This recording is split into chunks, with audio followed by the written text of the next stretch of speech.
Bonsoir à tous. Alors je suis aujourd'hui avec Mizar. Bonsoir Mizar. Hello Kikorn, hello tout le monde. Alors on est reparti pour voir le deuxième tour, deuxième ronde du tournoi TCO. Il ne peut en rester qu'un, ou autrement dit Highlander. Alors, comment s'est passée ta première ronde? Bah, ma foi plutôt pas mal. Encore une fois, comme je le disais, hein, c'est toujours ces tournois-là en ligne, ça permet de rencontrer des gens qu'on n'aurait pas l'occasion de rencontrer. Et là, en l'espèce, c'était Zeoff qui joue à Angers. C'est pas forcément quelqu'un que j'aurais pu voir du coup, parce que lui-même se déplace pas beaucoup sur Paris. Et franchement, ça a été un plaisir de faire sa connaissance, super fair play. Et puis, bon, on s'est bien amusé. Bon, je pense que j'avais un deck qui était quand même au-dessus. D'accord. Et donc ça s'est bien passé pour moi, parce que j'ai gagné 2-0. Voilà, mais ce que je retiens plus que la victoire, voilà, c'est quelqu'un de très sympa. Et Zeoff, avec plaisir pour jouer ensemble. On a déjà parlé d'essayer de se revoir plus tard. Donc très belle première expérience pour ce premier tour. Très bien, bah moi en ce qui me concerne, comme tu as pu voir, j'ai perdu contre Simon Pills. Alors c'était un match assez serré, j'ai perdu 2-1. J'avoue que nos decks étaient à peu près similaires en termes de puissance.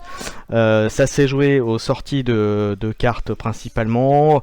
Après il a très bien joué, il faut le reconnaître aussi. Moi j'ai très mal joué sur ma deuxième partie. Mais dans l'ensemble je ne regrette pas, c'était 3 belles parties qui ont été très serrées à chaque fois. Donc bravo à lui, j'espère qu'il continuera et qu'il ira loin. Voilà. Alors, Et pareil, je me profite, hein, Zeoff, je te souhaite une bonne continuation. Le tournoi n'est pas fini pour toi, donc alors je suis avec attention la suite de ton parcours. Voilà. Avant de rentrer dans les détails, j'ai 2 précisions à apporter, enfin 3 précisions à apporter. La première, Kikorn est chaud. Hein. Il est chaud. Oui, je tiens quand même à vous dire que oui, j'étais passablement énervé, pour pas dire autre chose, par rapport à ce qui s'est passé pour les 2 derniers matchs qui se sont déroulés. Alors, comme effectivement j'avais dit lorsqu'on a fait le podcast de présentation du tournoi, j'avais précisé que le samedi matin était réservé aux cas d'extrême urgence, on va dire, ou quand vous n'avez pas eu la possibilité de le faire dans la semaine. Mais j'avais également précisé qu'il était très important de m'avertir dans ce cadre-là, parce que je ne serais pas sans vous cacher que le vendredi soir, voire le samedi matin, pour l'organisation du tournoi, je mets tout en place, même si j'en fais un petit peu aussi au fur et à mesure du temps lorsque vous donnez vos résultats. Et ça me permet aussi, lorsque les matchs, les comptes rendus sont donnés, moi de commencer à faire mes petites stats pour faire justement les rendus, puisque on est tous un peu friands des stats, de la vision globale du tournoi, etc. Donc voilà, donc c'est très important pour moi que vous me teniez au courant dans ce cadre-là. Je vous empêche pas de le faire, effectivement j'ai dit qu'on pouvait faire le samedi matin, mais je vous demande surtout de me prévenir. Ça prend pas grand chose. Je peux concevoir que vous soyez très occupé, que vous avez un emploi du temps chargé. On a tous des familles, on a tous un emploi du temps. Mais je vous demande de me prévenir. C'est la moindre des choses. Voilà. Voilà, ça c'était le petit point. J'avais également précisé que effectivement comme j'avais dit que le samedi matin c'était le dernier truc. Maintenant il y a eu également une partie pour le deuxième match qui s'est passé dans la nuit de vendredi soir à samedi. C'est pareil, prévenez-moi. Voilà, c'est pas compliqué. Les 2 joueurs bon, il y en a un que je connais bien, donc j'aurais bien aimé qu'il m'envoie un petit message, ce qui n'a pas été le cas. J'ai été averti que le match allait avoir lieu le soir par d'autres personnes, donc c'est sympathique, mais j'aimerais que ce soit les personnes concernées qui m'avertissent. Voilà, ça c'est la parenthèse est refermée. C'est la parenthèse est refermée. Donc il va sans dire que si ça se reproduit, je n'accepterai plus ces matchs. Si je n'ai pas été prévenu, alors je demande pas grand chose, je demande juste un MP ou même un message sur le Facebook, ça suffit. Le tout c'est que ce soit signalé. Voilà, parenthèse refermée. Sur cette première ronde, il y a eu de très beaux matchs et il y a eu de très belles surprises. Alors, parmi les surprises, il faut savoir que parmi tous les decks qu'il y avait qui ont été inscrits au tournoi, parmi les decks 80+, il y avait un deck 84 et il y avait 2 decks 83. À l'issue de cette ronde, il n'y a plus qu'un deck 83. Ça veut dire qu'un deck 83 et 84 ont été éliminés dès le premier tour. Voilà. Et il reste 3, j'avais dit 3, c'est ça, Misard, 3 decks 80+, au jour d'aujourd'hui, dans le tournoi. Donc c'est quand même, ça veut dire comme quoi, le SAS ne fait pas tout, c'est sûr. Et donc du coup, bravo à eux, à ceux qui ont réussi à battre ces decks-là. Parce qu'en général, même si le SAS ça ne fait pas tout, c'est quand même une relative signification que le deck est quand même assez puissant, on va dire, en termes de cartes. Voilà pour ça. Dernière petite chose, on parlait des decks les plus hauts, je vais parler des decks les plus bas. Maintenant, le deck le plus bas est un deck qui est à 63 de SAS. Voilà, donc le deck qui était à 57 a été éliminé. Qu'est-ce que j'avais d'autre à vous dire là-dessus? La semaine prochaine, lorsqu'on fera le round 3, je referai un petit pourcentage des maisons. Donc encore une fois, donnez-moi bien vos résultats en temps et en heure que je puisse avoir le temps de le faire.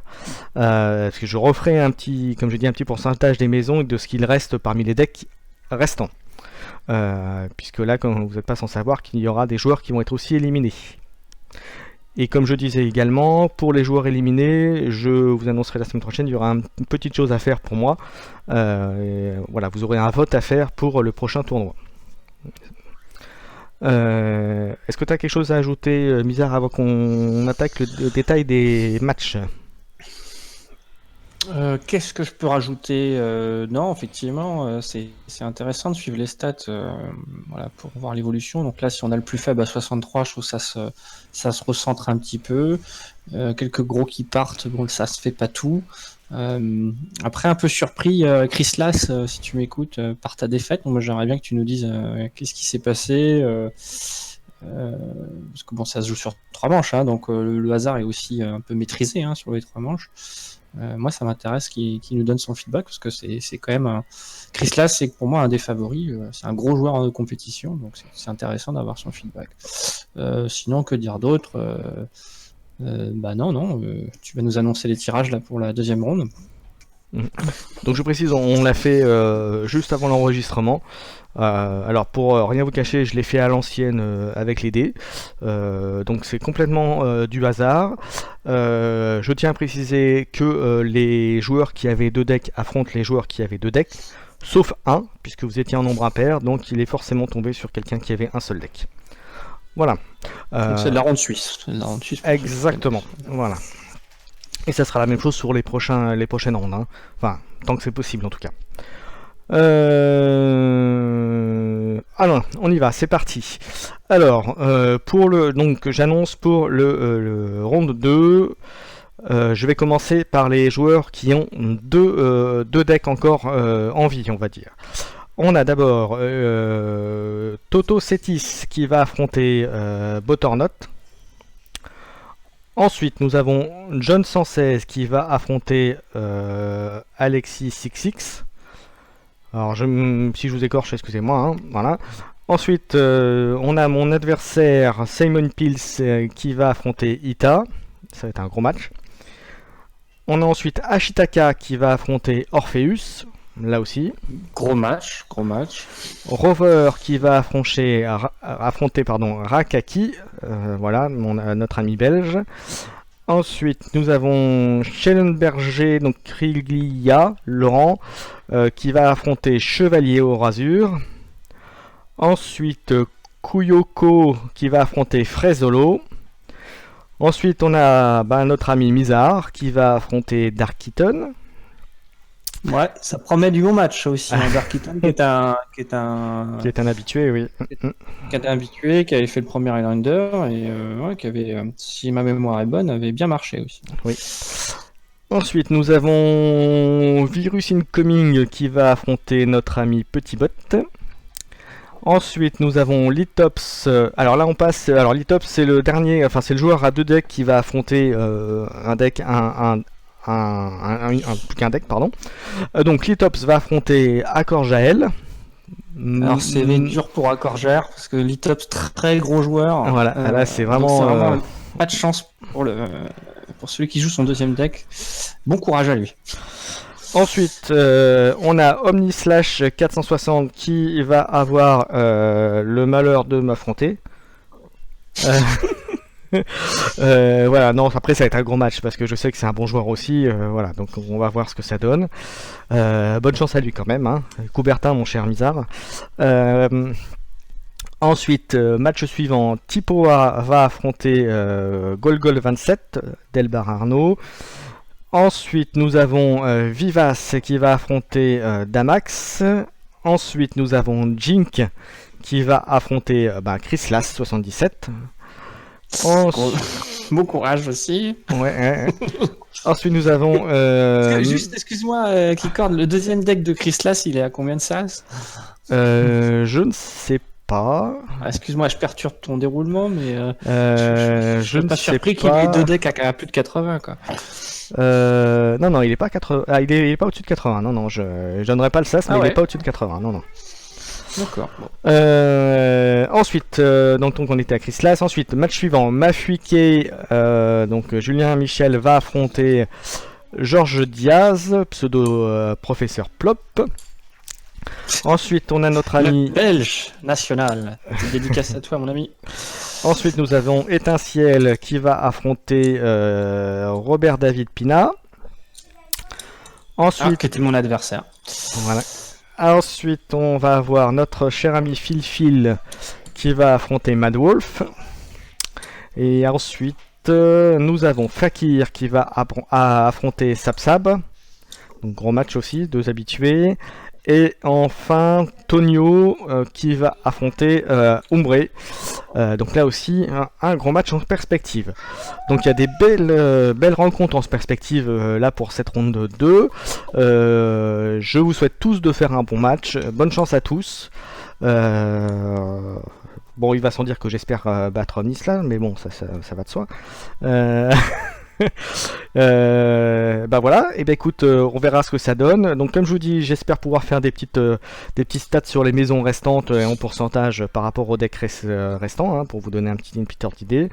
J'essaierai de vous donner également aussi, comme j'ai fait là, le SAS le plus bas et le SAS le plus haut, pour avoir un petit rendu. Et puis j'ai terminé en ce qui me concerne. Mizar, est-ce que un petit mot de la fin?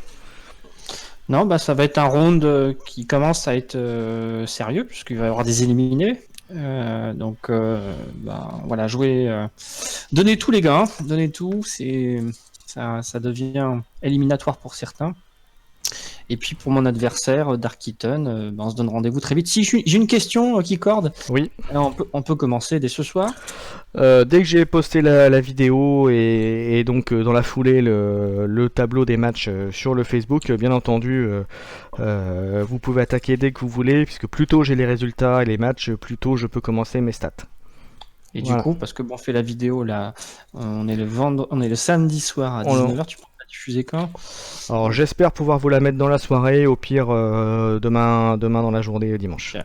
Voilà. Et on a jusque... comme la dernière fois, c'est-à-dire vendredi soir et au maxi samedi midi, mais encore une fois, il faut me prévenir.